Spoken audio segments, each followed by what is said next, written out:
அரசு பேருந்துகளின் மோசமான நிலை குறித்து நியூஸ்7 தமிழ் வெளியிட்ட செய்தியின் எதிரொலியாக நெல்லையில் போக்குவரத்து துறை அதிகாரிகள் இன்று அதிரடி நடவடிக்கை மேற்கொண்டனர்.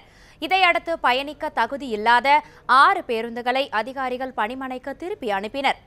நெல்லை மாவட்டம் செங்கோட்டையில் இருந்து கேரள மாநிலம் புனலூருக்கு சென்ற தமிழக அரசு பேருந்தில் இருந்த துவாரத்தின் வழியே பெண் பயணி ஒருவர் கீழே விழுந்த சம்பவம் பெரும் அதிர்வலைகளை ஏற்படுத்தியுள்ளது. இந்த சம்பவம் எதிரொலியாக போக்குவரத்து கழக தென்காசி பணிமனை கிளை மேலாளர் உட்பட 4 பேர் பணியிடை நீக்கம் செய்யப்பட்டுள்ளனர். இந்நிலையில் நெல்லையில் அரசு பேருந்துகளின் அவலம் குறித்து நியூஸ்7 தமிழ் நேரடி தகவலை வழங்கியது. அதனைத் தொடர்ந்து நெல்லை சந்திப்பு பேருந்து நிலையத்தில் போக்குவரத்து துறை அதிகாரிகள் இன்று அதிரடி ஆய்வு மேற்கொண்டனர். இதில் பயணத்திற்கு தகுதியில்லாத 6 பேருந்துகள் பேருந்து நிலையத்திலிருந்து பணிமனைக்கு திருப்பி அனுப்பப்பட்டன.